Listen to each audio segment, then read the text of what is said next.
ഭരണഭാഷാ സേവന പുരസ്കാരം group C വിഭാഗം ഒന്നാം സ്ഥാനം ശ്രീ സ്റ്റാർവിൻ CL, statistical assistant grade 1, state academy on statistical administration, Kaimanam, Pappanamcode, Thiruvananthapuram.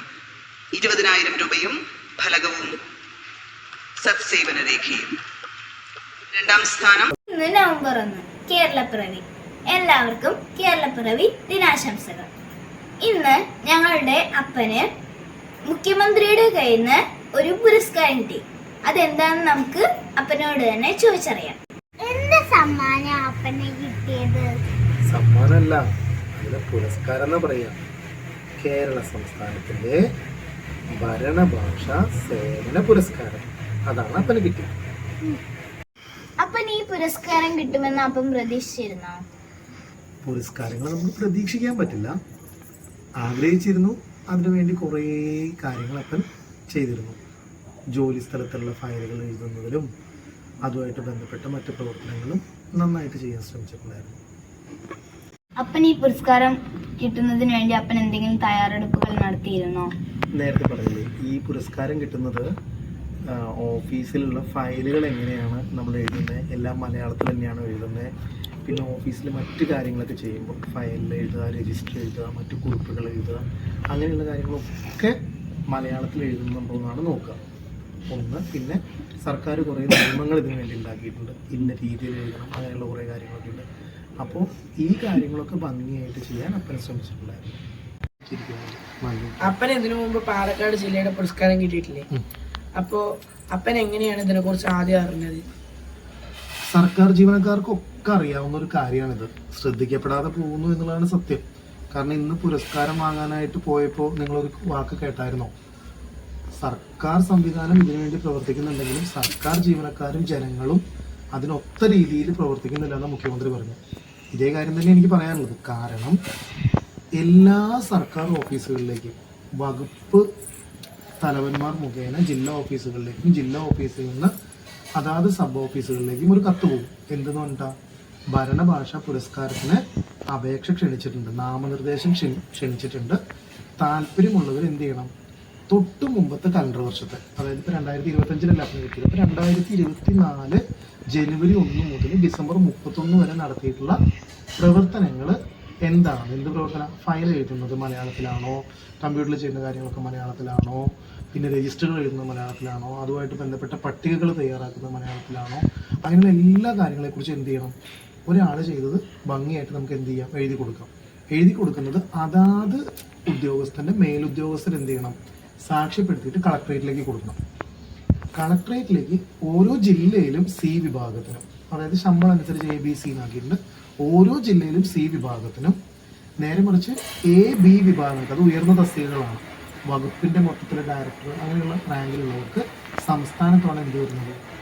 ഇതിനു വേണ്ട അപേക്ഷ കൊടുക്കുന്നത്.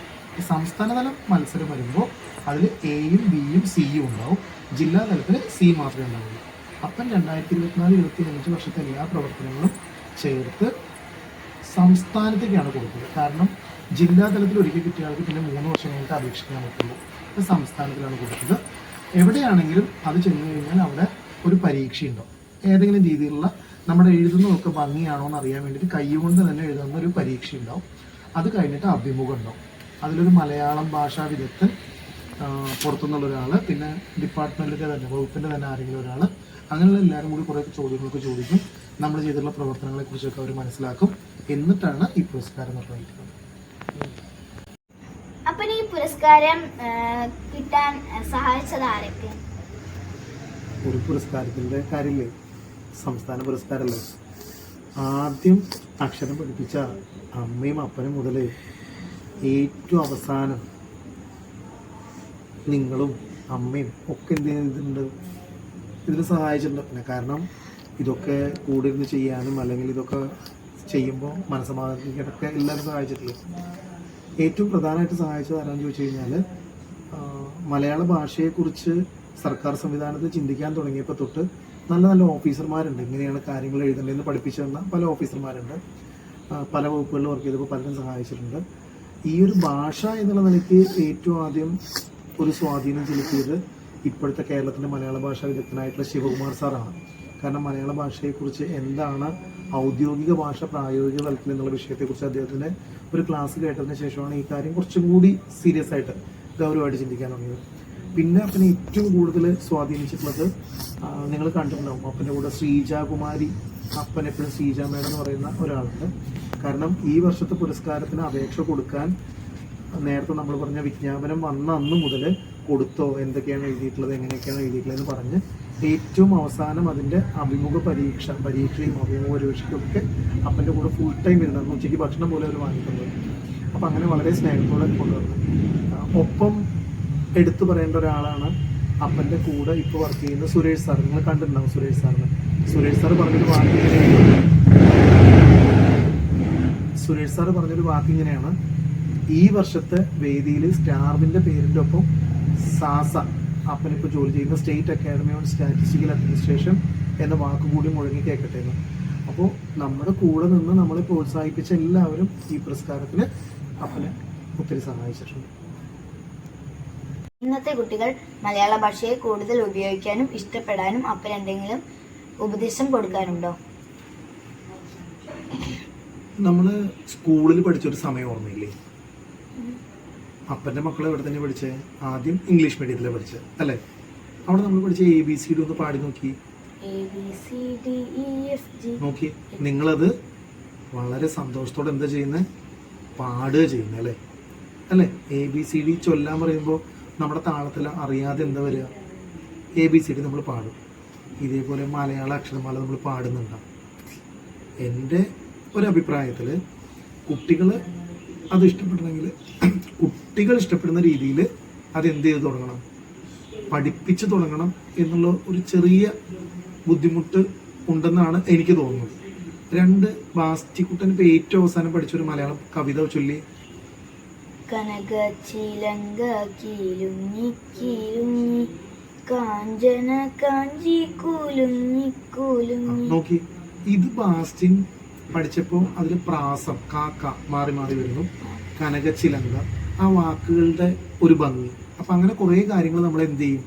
ഒരു കാര്യത്തോട് ഇഷ്ടം തോന്നാൻ എന്ത് ചെയ്യും? നമ്മളെ സഹായിക്കും. അപ്പോൾ ഇന്ന് കുട്ടികൾ മലയാള ഭാഷ ഇഷ്ടപ്പെടണമെന്നുണ്ടെങ്കിൽ എനിക്ക് തോന്നുന്ന ഒരു കാര്യം, മലയാള ഭാഷ ഏറ്റവും മനോഹരമായിട്ട് അവരുടെ ഉള്ളിലേക്ക് എത്തിക്കണം. ഇതിന് തിരുവനന്തപുരത്ത് അപ്പൻ ഈ അടുത്ത് പോയത് നിങ്ങളോട് പറഞ്ഞിട്ടുണ്ട്, പക്ഷെ നമ്മുടെ പള്ളിയിലത്തെ കാര്യങ്ങൾ കാരണം നമുക്ക് പറ്റാത്തതാണ്. മലയാളം പള്ളിക്കൂടം എന്ന് പറഞ്ഞിട്ട് ഒരു സംവിധാനമുണ്ട്. അവിടെ മലയാളം കളികളിലൂടെയും അനുഭവങ്ങളിലൂടെയും പഠിപ്പിക്കുന്നത്. അതുപോലെ ഇന്ന് നമ്മൾ പുരസ്കാരം വാങ്ങാൻ പോയപ്പോൾ ഒരു അമ്മാമ്മ കവിതയൊക്കെ ചൊല്ലിയത് ഓർമ്മയുണ്ട്, ഏറ്റവും അവസാനം സംസാരിച്ച. അപ്പോൾ അതുപോലെ കളികളിലൂടെയും നാടൻ പാട്ടുകളിലൂടെയും അല്ലെങ്കിൽ കൊച്ചു കൊച്ചു കഥകളിലൂടെയൊക്കെ മലയാളം പഠിപ്പിച്ചു കഴിഞ്ഞാൽ ഉറപ്പായിട്ടും എന്ത് പഠിക്കും? കുട്ടികൾ മലയാളം പഠിക്കും. പഠിച്ചു കഴിയുമ്പോൾ നമുക്ക് എന്ത് തോന്നും? സ്വാഭാവികമായിട്ട് അതിനോടൊരു